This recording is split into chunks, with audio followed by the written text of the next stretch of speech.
Welcome back, ladies and gentlemen, to yet another episode of Tevora Talks. I am your host, Cash, joined as always by my co-host and partner in cybercrime, Mr. Matt Mosley. How you doing, Matt? Long time. I'm shitty. No, I'm just kidding. How do you really I never feel? know how to answer the question, and I always answer like positively. So now I'll just be the opposite. At least you're honest. I feel like honesty is better than fabricating some kind of glorious response. Honestly, I'm actually doing all right, but for the laugh factor, I'm miserable. From the inside out. Yeah. But here, I just want to jump into it because me and you've had this like back and forth debate from the second I stepped foot in Tevora till now. I think it keeps on going, and you know what I want to talk about. Yep. Password management. Password management, man. Right. So just to kind of give everybody a background. So when I came in, I'm pretty sure myself, like the many people out there, save their passwords in the browser, like Google Chrome, or if the 1% of you actually uses Internet Explorer, which I highly never recommend doing. It's not even around anymore. I don't know if you knew that. I know it's called like Edge, Yeah, right? Internet Explorer is officially dead. So Is officially gone? yeah. Yep. That's how much I care about Internet Explorer. Yeah. Like it's like, oh, it died. Oh, whatever.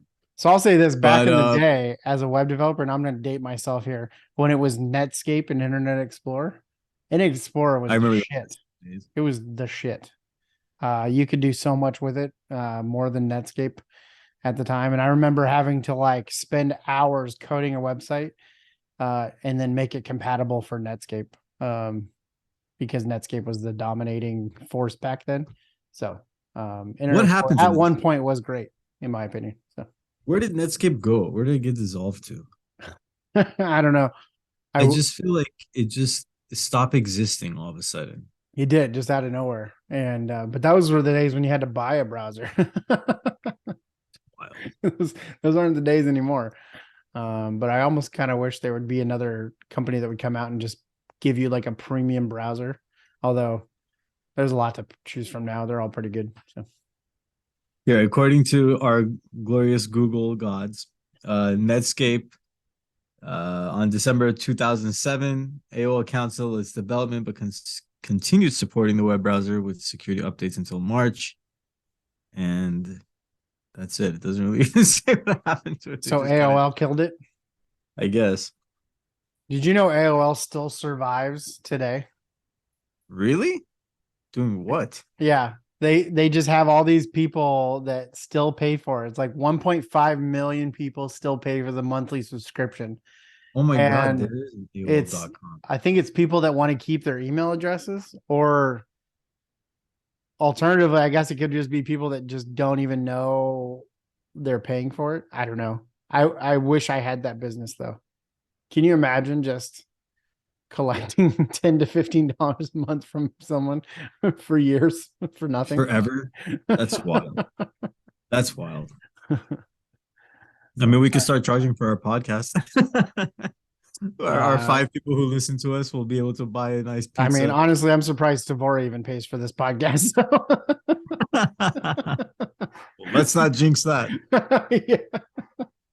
But back to password managers. I'll stop. Yeah, back to the lecture at hand. Okay, so the reason I bring this up, I have to go down the storyline. So I used to always save it in Chrome.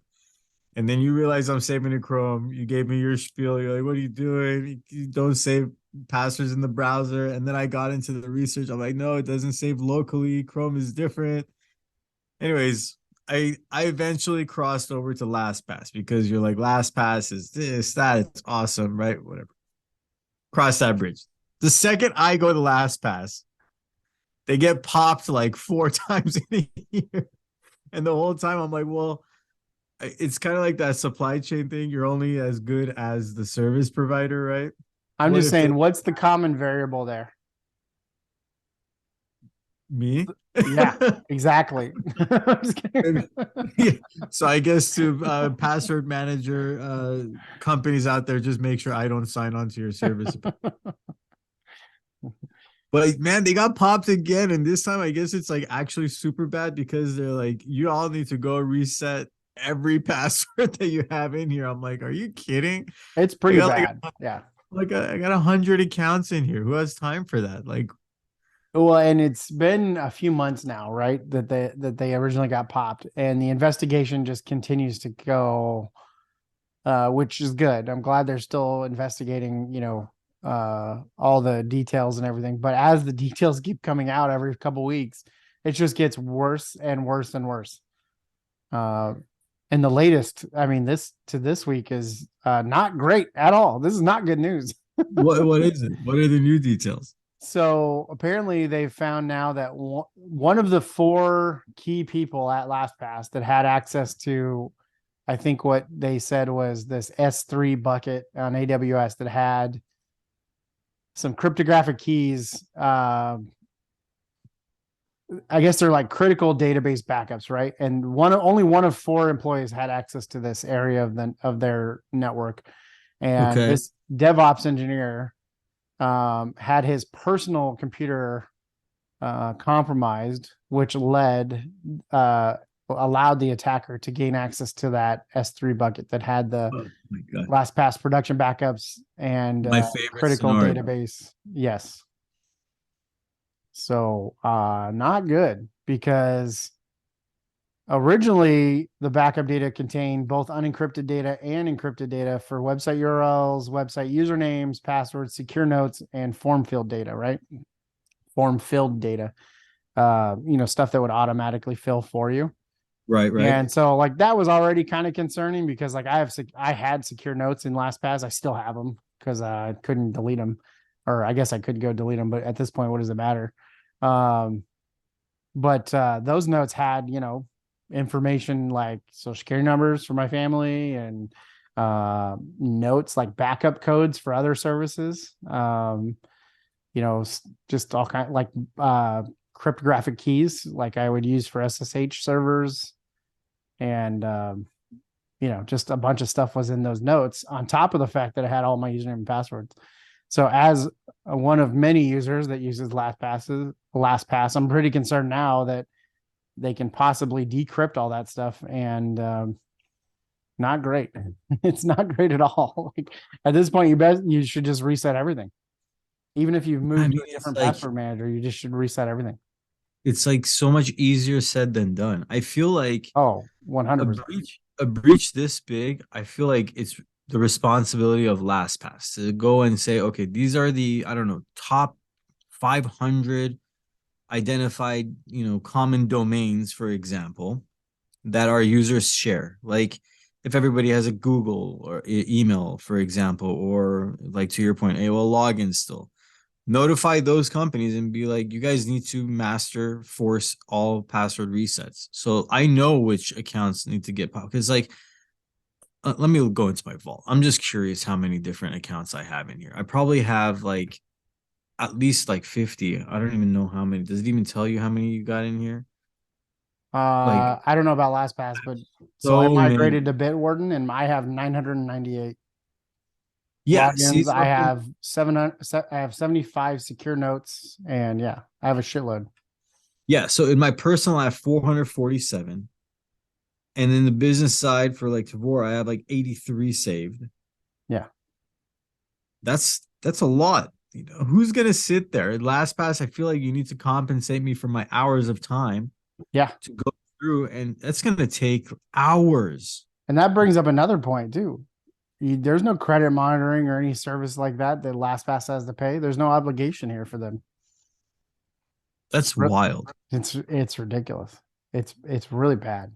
So I don't know. So where do you, I mean, like now, where do you put your trust? I mean, I've always liked Google. I still think Google's okay. I mean, in my opinion, I feel like Google's general security for their products is good. I have like their Titan key embedded into my all my accounts and things like that.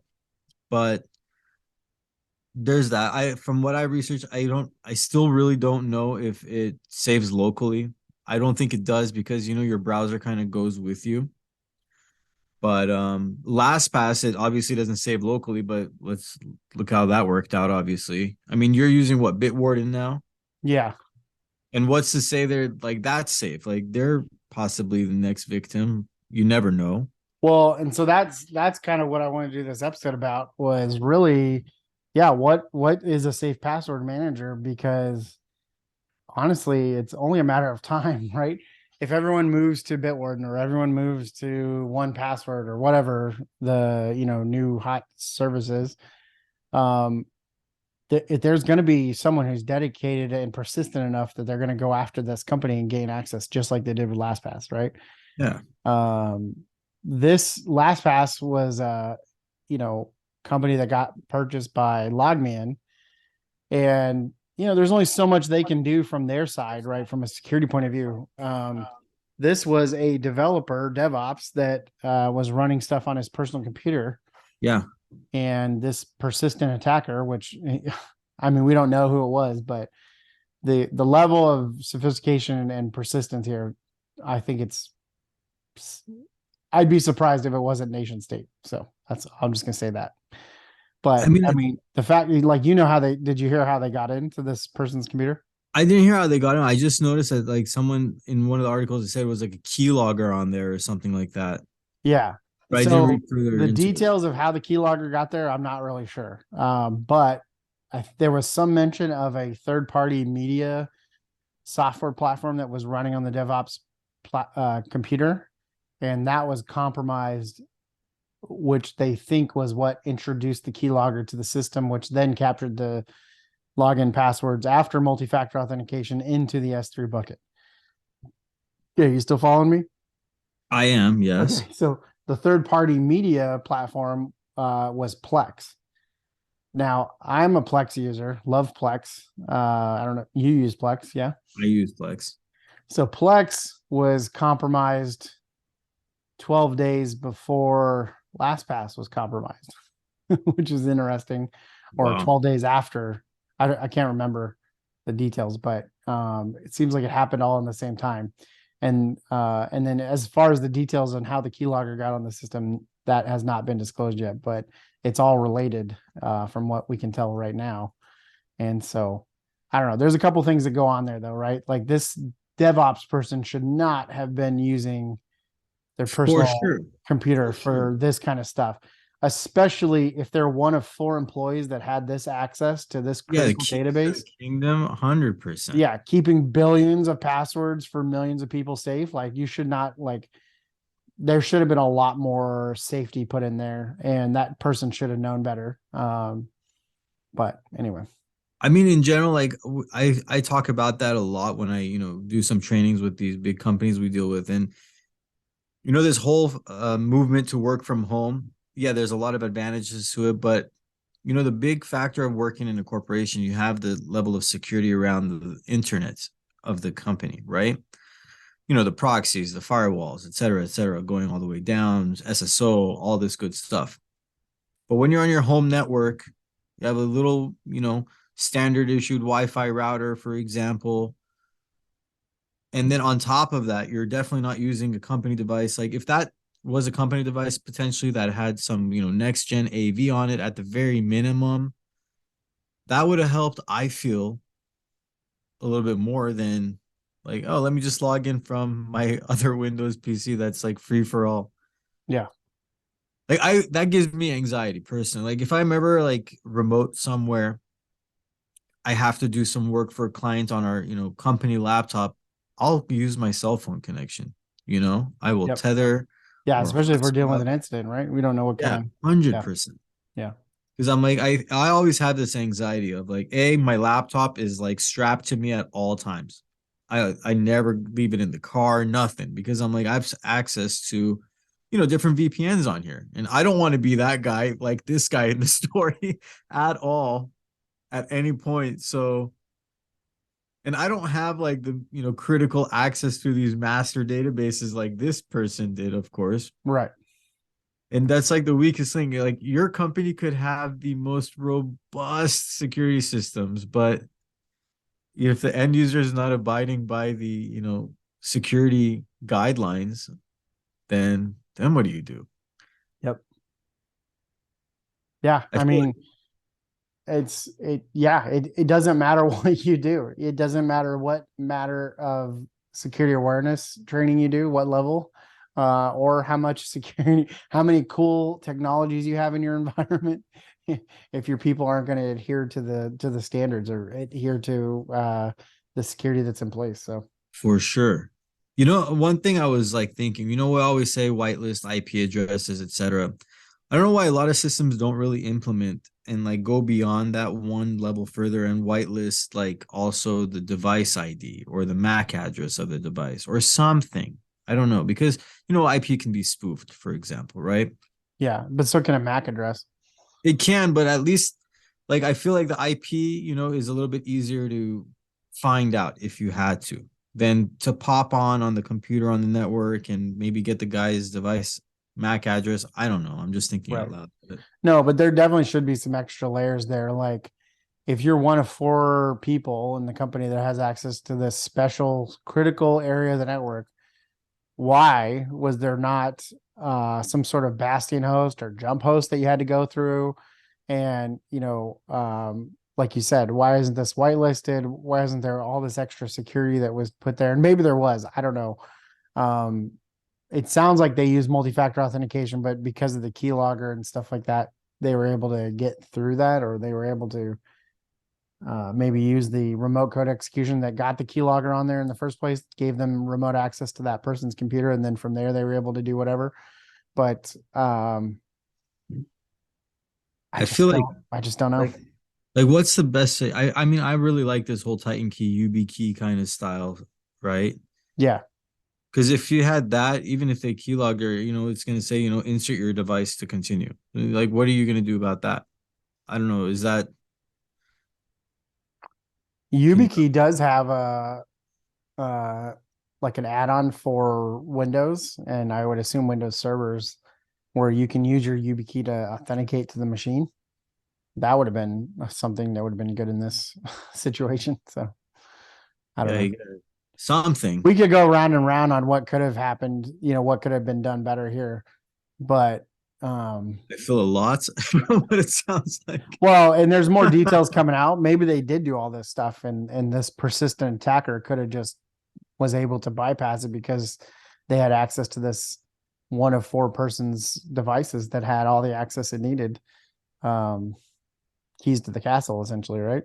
Yeah, totally. I mean, But I hope that it's more of an elaborate scheme or attack that happened beyond a keylogger was dropped and that's it. You know what I'm saying? I hope there's something more. yeah, I mean, that's like I said, I would be surprised if this wasn't nation state, because this is pretty sophisticated. Now, it could have just been a regular attacker or one of the very talented people that work in the dark web, but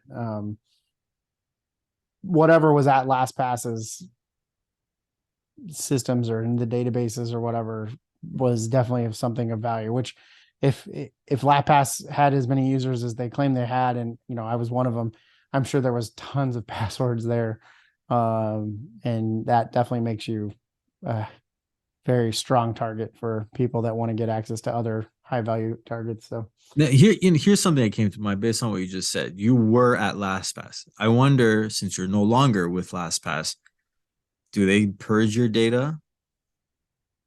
they were supposed to. I requested it, but I don't know that they did. Right? I have no way to verify they did. So Interesting. yeah. But Well, what I does think the future hold? I don't know. I think the thing now is, find it's funny because I have Chrome up right now for some reason, and I forgot that I have LastPass on here. And so it's just grayed out right now, but it was just kind of coincidental to the conversation. It's now dead to me. But the thing is you want to find a password manager that works for you, and I think now we kind of want to do our own mix of like a hybrid cloud and our own DIY solution. Something where you can run your own password manager in your cloud and it's encrypted and you manage it and you can control it, and then you can call upon it when you need it and go from there. You know, one trick that I've been doing on like some of my like super critical sites, I save password X in password manager, but that's not really it. You know what I'm saying? That makes sense. You say what? So like for one of my accounts, I'll like store a certain password in, LastPass.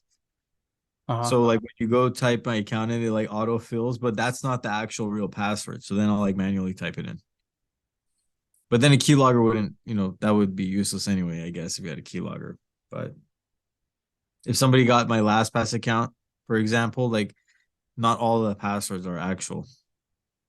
Oh, okay. Got it. Yeah. Well, one thing that happened with me when I migrated to Bitwarden was that all the passwords that had dollar signs in them, which was like all of them, um, when you export it, it added an extra dollar sign to everything. So that was an issue for me logging into places because I was like, I know this password's right, and I couldn't figure out what was going on. That's interesting. I wonder And why so I that had happened. to go out back and fix it. So Well, here's your chance. Now you got to go back and fix everything again. yeah. So I have actually reset a lot of passwords because of that. Because before I could figure out what it was with the dollar signs, I actually was just resetting passwords and then resaving them.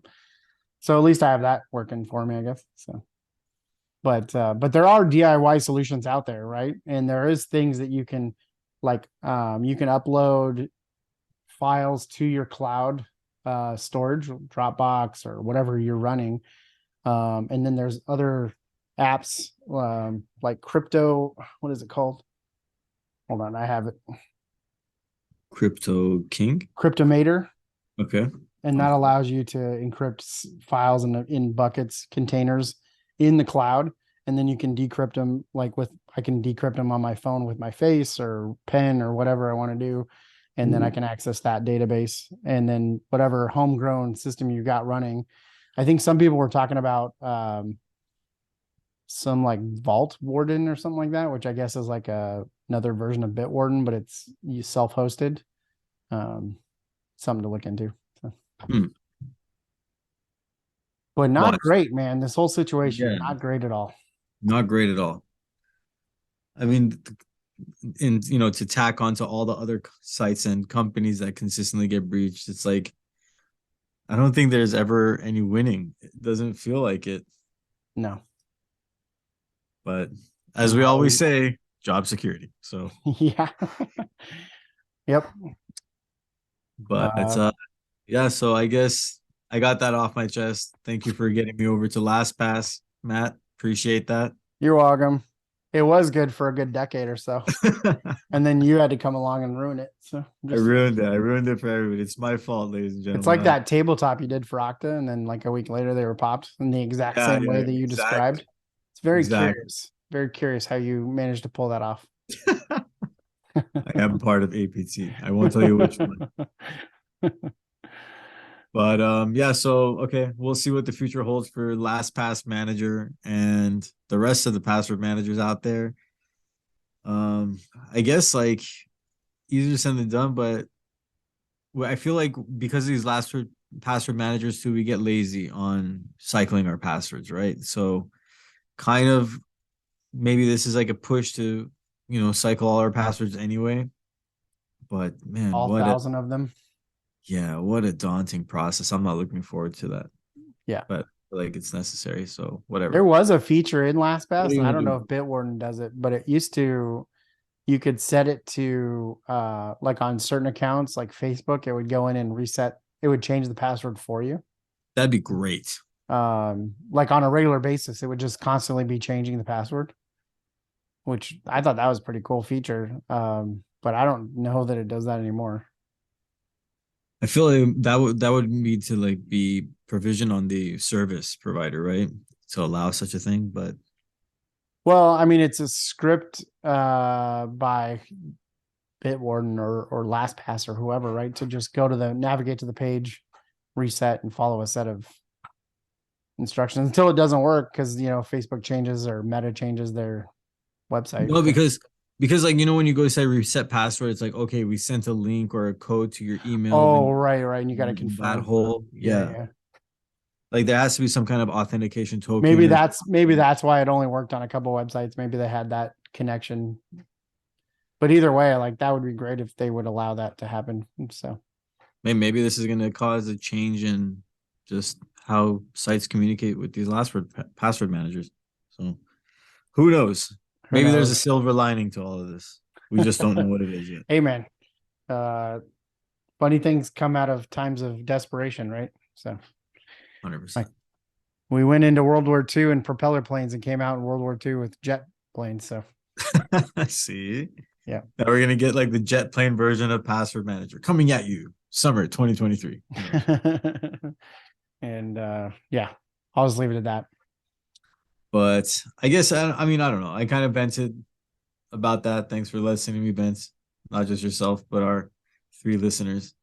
And I don't know. That's all I kind of wanted to talk about today. I think you had something on your mind. Wasn't there something else that you told me briefly earlier today? I don't remember what it was. Something cool. I like you. Thank you. No, I don't know. I don't know what it was. All right. Well, I guess note it down and we'll cover it next time. But for those listening to us, next month and the next month. No, when is it?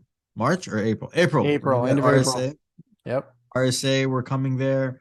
We're going to be doing some podcasting up there. We're going to start shooting some videos soon. So make sure you hop online, check out our 2-dimensional, 3-dimensional faces in the video.